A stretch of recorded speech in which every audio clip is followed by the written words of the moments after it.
This is one of those times I really wished my hunch was wrong.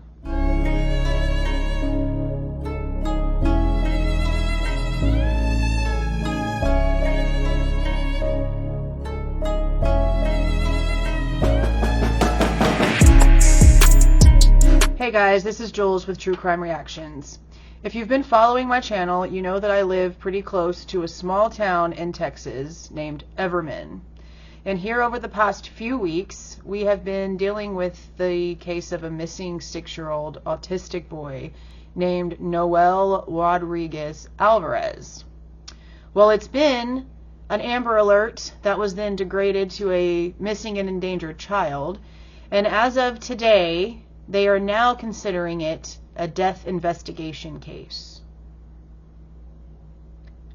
I don't understand people. But I think y'all know that. So the basic rundown of this is that Noel had not been physically seen by anyone since around November. There was an anonymous tip given to CPS about this back on March the 20th. When law enforcement went to do a welfare check, the mother lied to the police, stating that the boy was in Mexico with his father. All that turned out to be a lie. Within a few days, her husband, which would have been Noel's stepfather, and her 6 other kids living in the shed shack that they were staying in behind a house in Everman, took off on a one-way flight out of DFW to India. Now, initially, there was a man that came out that apparently either had been living in the house in front of this shed shack thing the family was living in, or he owned the house. Regardless, he's known the family since before Noel was born. He has been helping Noel's mother for about a decade now. And I've mentioned before, and you're going to hear again later on in this video, I'm sure, about the slew of alcohol and drug charges that this woman has, and the fact that she was actually sentenced to a 10-year-long probation just back in like 2020. So she was supposed to be under watchful eyes, and under watchful eyes, she still was able to disappear her child. That's pretty gross. So with all of that being said, and all of the investigation that was being done, for the last few days, it's been a huge rumor that she sold him. And I remembered reading the article and thinking, there's no way they're going to be able to tell that, because I don't personally think you can. If you're meeting up with somebody in the middle of a parking lot or some market like they were claiming, there's not going to be any sort of transactions that can be really like looked at there for you to see if somebody was bought or sold. I mean, not the way that this would have taken place, in my opinion, again. But they kept saying that they could prove he wasn't sold. And I kept thinking, how can you prove that? How can you prove that? That doesn't make any sense. Well, I should have just given Everman PD the benefit of the doubt that I gave to this idiot in my first video, because they have been diligent as hell to get information on Noel. And it turns out that the very last appointment that he ever went to see a doctor, and mind you again, this is a boy with chronic lung disease, autism, and several other medical disabilities. His last appointment with the doctor was in July for speech therapy. Then all of a sudden he was missing every single appointment ever that was scheduled. Noel's mother, I don't even want to call her that creature, started getting letters from the Medicaid office about him missing appointments, and that if he didn't start seeing his doctors again, they were going to lose his benefits. Well, the reports are now stating that she then asked someone if she could borrow their child so that that child could be seen by the doctor in Noel's place because Noel had COVID. What?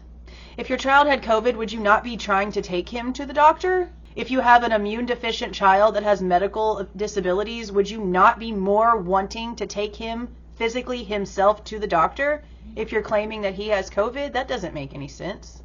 So basically, it's not even November that they believe Noel was still alive at this point. If you pay attention to the details that they're now giving us, it had to have been October, around the time that Noel's mother gave birth to twin girls.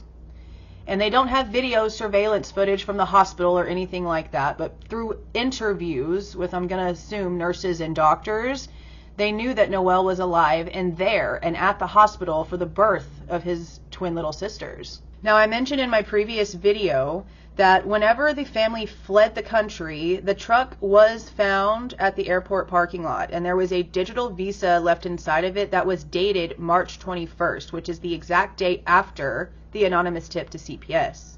Well, today there's been a little bit more information on the passports.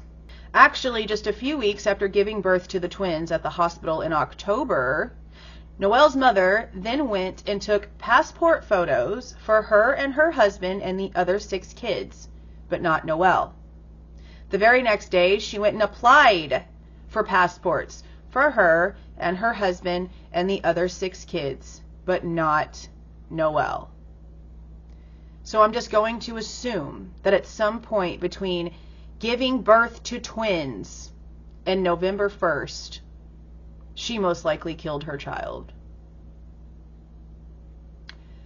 I don't understand. I'm just going to continue to say that I don't understand. There are several people that would have taken him in, with disabilities and all, and loved him like their own, if she didn't want him. This creature is out there having more children because she's got 10.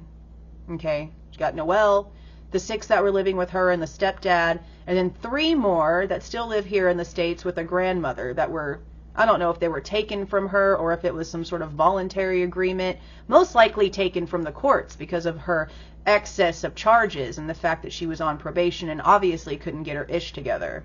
But that's another situation like Quentin Simon and his brother and sister when it came to the placements. We heard it was custody, it was court, and then we heard it was an agreement. Who knows? The point was, she had all these kids, all these charges, and lived like trash. I should have never given this woman the benefit of the doubt. I had a freaking horrible vibe off of her face the second that I saw it, and now I regret trying to be a little nice in this situation. And I say that I hope that they reinvestigate this man that has been helping them for a decade, because he hadn't once mentioned that there was any abuse. And there was. Physical, medical, emotional, nutritional abuse, even if that's even a thing. It was all there, and several people knew about it. There's reports of Noel's mother claiming that he was possessed, that he was an evil demon that was going to hurt the new twins. There's also reports of over a year ago when they were apparently at a family member's house and Noel asked for water or needed water, and she would not allow the family members to give him water because she didn't want to change his diapers. So whenever the family gave the boy water because he was obviously crying and needing something to drink, she hit him with keys. Not the adult that gave the kid the water. Hit the kid with the keys. And no one reported this. No one tried to do anything about this.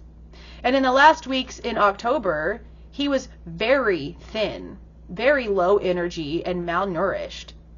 That doesn't look like a family that gives their kids everything they need and that loves them. Now, does it?